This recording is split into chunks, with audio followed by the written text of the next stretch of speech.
Adakah anda tahu bahawa kini anda boleh makan kenyang di Jakarta dengan harga yang lebih murah daripada di Kuala Lumpur? Tahukah anda yang gaji minimum di Indonesia kini hampir sama dengan Malaysia, tetapi kos sara hidup mereka jauh lebih rendah? Dalam masa 10 minit ini, saya akan tunjukkan kepada anda fakta-fakta mengejutkan yang ramai orang Malaysia masih tak sedar tentang bagaimana Indonesia diam-diam telah mendahului kita dalam banyak aspek. Sebelum kita teruskan, saya nak minta tolong sikit. Kawan saya dari Singapura cakap, video macam ni tak akan sampai 10,000 tontonan sebab Malaysian tak kisah pasal isu ekonomi serantau. Tapi saya percaya, anda semua ni lebih bijak dari itu. Kalau anda tengah dengar sekarang, tolong buktikan dia salah. Tekan butang like, subscribe channel ini dan share dengan kawan-kawan anda. Tunjukkan yang kita Malaysian memang ambil berat tentang masa depan negara kita. Assalamualaikum warahmatullahi wabarakatuh. Mari kita mulakan dengan sesuatu yang anda rasa setiap hari. Makanan. Anda ingat Indonesia masih negara miskin yang rakyatnya susah? Cuba dengar ini. Sebungkus nasi padang lengkap dengan ayam rendang, sayur dan sambal di Jakarta sekarang harga sekitar RM25,000. Itu bersamaan RM7 sahaja. Anda dapat apa dengan RM7 di Kuala Lumpur sekarang? Nasi lemak biasa pun dah RM8 ke atas kalau kat kedai mamak yang selesa sikit. Tapi tunggu dulu. Ini baru permulaan. Saya ada satu fakta yang lebih mengejutkan untuk anda nanti tentang projek infrastruktur mereka yang buat negara-negara maju pun terkedu. Tapi jangan skip dulu sebab apa yang saya nak cerita sekarang ni penting untuk anda faham gambaran besar. Sekarang mari kita bercakap tentang pengangkutan. Anda semua dah dengar tentang MRT Jakarta kan? Sistem transit mereka yang dibuka pada 2019 tu kini dah ada lebih 100 km landasan beroperasi dan dalam pembinaan. MRT Jakarta bukan setakat cantik, ia murah. Tambang maksimum untuk satu perjalanan hanya RM14,000, lebih kurang RM4. Bandingkan dengan MRT Kuala Lumpur kita yang tambang boleh sampai RM6 untuk jarak yang sama. Dan ini yang best, MRT Jakarta sambung terus ke airport mereka, Soekarno-Hatta. Anda boleh naik dari pusat bandar sampai airport dengan harga RM70,000 je, dalam RM20. Kat Malaysia, KLIA Express charge anda RM55 sehala. Nampak bezanya? Tapi infrastruktur bukan setakat MRT. Indonesia sedang bina sesuatu yang Malaysia cuma boleh mimpi sekarang. Kereta api laju berkelajuan tinggi pertama di Asia Tenggara, Whoosh. Ya, mereka dah berjaya siapkan dan operasikan kereta api yang boleh bergerak 350 km sejam menghubungkan Jakarta dan Bandung dalam masa 40 minit sahaja. Perjalanan yang biasanya ambil masa 3 jam. Malaysia, projek HSR kita dengan Singapura telah dibatalkan 2 kali. Anda mungkin fikir, okeylah infrastruktur mereka bagus, tapi teknologi bagaimana? Inilah yang ramai orang tak sedar. Indonesia kini adalah hub terbesar untuk ekonomi digital di Asia Tenggara. Gojek dan Tokopedia bukan sahaja berjaya di Indonesia, mereka telah jadi contoh untuk seluruh rantau ini. Nilai gabungan syarikat-syarikat unicorn Indonesia mencecah lebih $70 bilion Amerika Syarikat. Malaysia?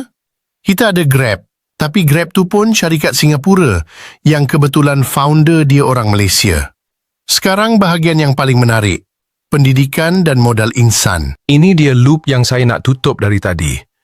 Adakah anda tahu yang Indonesia menghasilkan lebih 500,000 graduan engineering setiap tahun? Malaysia hanya sekitar 50,000. Mereka ada 10 kali ganda lebih ramai jurutera muda berbanding kita. Dan universiti mereka? Universitas Indonesia dan Institut Teknologi Bandung kini konsisten ranked dalam top 300 dunia. Mereka tak main-main dengan pelaburan dalam pendidikan. Lihat sahaja sektor pelancongan. Bali memang dah lama terkenal, tapi sekarang Indonesia promot habis-habisan destinasi lain. Lombok, Raja Ampat, Labuan Bajo, Yogyakarta. Mereka faham yang pelancongan bukan setakat pantai cantik. Indonesia tarik 16 juta pelancong antarabangsa pada 2024. Malaysia? Kita dapat sekitar 20 juta, tapi ingat, populasi Indonesia 270 juta, Malaysia cuma 33 juta. Dari segi nisbah, mereka dah catch up dengan kita. Dan yang paling penting, mental rakyat. Anda perasan tak, orang Indonesia sekarang penuh dengan keyakinan diri. Mereka bangga guna produk tempatan. Mereka sokong jenama Indonesia. Erigo, Brodo, Gojek, Tokopedia, semua jadi kebanggaan nasional. Kat Malaysia, kita lebih suka komplain pasal produk tempatan. Kita lebih percaya brand luar. Ini satu masalah besar yang kita kena selesaikan.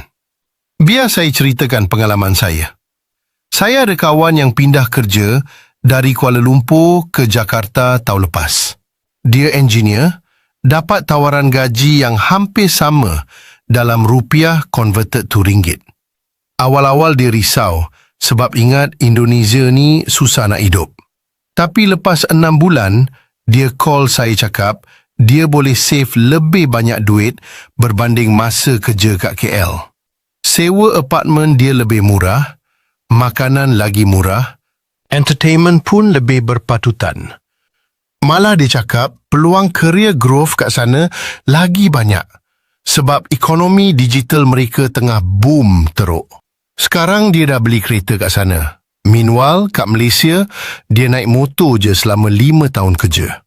Cuba anda bandingkan kos untuk start bisnes. Di Indonesia, dengan modal RM10,000, anda dah boleh buka kedai kopi yang decent kat Jakarta. Sewa, renovation, peralatan, semuanya lebih reasonable. Kat Kuala Lumpur, RM10,000 tu cukup untuk deposit dan mungkin sewa 2 bulan je kalau nak tempat yang strategik. Belum masuk kos renovation dan inventory. Sektor otomotif pun satu lagi bukti. Indonesia kini jadi production hub untuk kereta elektrik di Asia Tenggara. Tesla tengah seriously consider buka kilang kat sana. Hyundai dah launch pengeluaran EV mereka di Indonesia. Kenapa? Sebab kerajaan Indonesia berani bagi insentif besar-besaran dan buat polisi yang jelas untuk tarik pelaburan. Malaysia masih keliru nak support EV ke, hybrid ke, petrol lagi. Ini bukan untuk jatuhkan semangat kita sebagai Malaysian. Ini wake up call. Angka-angka ini tidak menipu. Data ini real. Indonesia bukan lagi negara yang kita boleh pandang rendah. Mereka dah overtake kita dalam banyak perkara. Dan kalau kita tak buat apa-apa, jurang ni akan makin lebar. Kalau Malaysia nak kekal relevan, kita kena berhenti duduk atas comfort zone. Kita kena stop complain and start take action. Sokong produk tempatan. Push kerajaan untuk buat polisi yang lebih berani. Invest dalam pendidikan dan kemahiran. Jangan tunggu orang lain buat. Mulakan dari diri sendiri. Jadi apa yang anda boleh buat sekarang? Pertama, sebarkan kesedaran ini. Share video ini dengan rakan-rakan anda. Kedua, mulakan perubahan dari diri sendiri. Beli produk Malaysia, support bisnes tempatan. Ketiga, tekan subscribe dan nyalakan notification sebab saya akan terus bawakan fakta-fakta penting macam ini yang media mainstream tak akan cerita. Indonesia dah buktikan yang dengan perancangan betul dan execution yang kuat, sebuah negara boleh transform dalam masa singkat. Sekarang giliran kita buktikan, Malaysia pun boleh buat sama. Jangan biar kita tertinggal.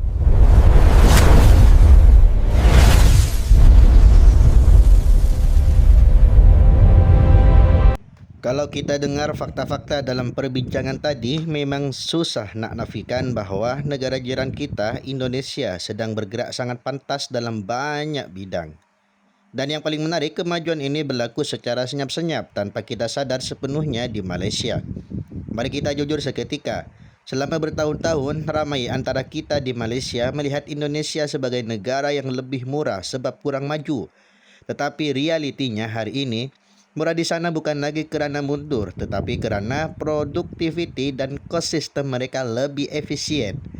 Bila anda boleh makan lengkap di Jakarta dengan harga sekitar RM7, itu bukan sekedar isu harga makanan. Itu petunjuk kos sara hidup keseluruhan yang lebih rendah berbanding bandar seperti Kuala Lumpur. Dalam masa sama, mereka membina infrastruktur berskala besar seperti MRT Jakarta dan kereta api laju WOS yang kini menjadi simbol kemajuan Asia Tenggara. Kita di Malaysia pernah merancang HSR, tetapi projek itu berulang kali tertangguh dan dibatalkan. Disinilah beza paling jelas, bukan soal kemampuan tetapi konsistensi pelaksanaan. Lebih penting lagi, Indonesia berjaya membina keyakinan nasional dalam ekonomi digital mereka. Syarikat seperti Gojek dan Tokopedia bukan sekadar startup berjaya, ia menjadi kebanggaan rakyat. Mereka guna produk sendiri, bangga dengan jenama sendiri dan sokong ekosistem tempatan. Ini budaya yang sangat kuat, sedangkan di Malaysia kita masih bergelut dengan mentaliti produk luar lebih bagus. Dari sudut pendidikan pula, jumlah graduan kejuruteraan mereka jauh lebih besar. Ini bermakna bakalan tenaga mahir untuk industri teknologi dan pembuatan masa depan lebih kukuh. Kita bukan tidak ada universiti hebat, tetapi skala dan fokus pelaburan mereka terhadap STEM memang agresif. Itu sebabnya syarikat global mula melihat Indonesia sebagai hub masa depan di rantau ni. Namun, penting untuk kita faham, ini bukan soal siapa lebih hebat antara Malaysia dan Indonesia. Ini bukan pertandingan, ini cermin realiti. Negara jiran sedang maju dengan strategi jelas dan keberanian polisi. Jika kita tidak belajar, kita yang akan ketinggalan. Sebenarnya Malaysia masih ada banyak kekuatan, kestabilan, sistem kewangan, logistik dan lokasi strategik. Tetapi kita perlu keluar dari zon selesa. Kita perlu bina semua keyakinan terhadap produk tempatan, galakkan inovasi dan dorong dasar yang lebih berani dalam teknologi pendidikan dan industri masa depan seperti EV dan digital. Perubahan negara bukan bermula dari kerajaan semata-mata, ia bermula dari sikap rakyat. Bila rakyat percaya pada produk sendiri, ekosistem tempatan akan hidup. Bila rakyat sokong inovasi tempatan, pelabur akan datang. Dan bila masyarakat tuntut kemajuan, pemimpin akan bergerak. Jadi persoalannya sekarang bukan lagi Indonesia dah maju belum. Soalan sebenar ialah, adakah kita di Malaysia bersedia untuk bergerak lebih pantas juga? Kalau anda rasa perbincangan seperti ini penting untuk buka mata masyarakat tentang ekonomi serantau dan masa depan negara kita, bantu sebarkan kesedaran ini. Like video ni, kongsi kepada rekan-rekan anda dan subscribe channel ni supaya lebih banyak analisis jujur dan fakta sebenar boleh sampai kepada rakyat Malaysia. Kita bukan ketinggalan, kita cuma perlu mula bergerak sekarang. Wassalamualaikum warahmatullahi wabarakatuh.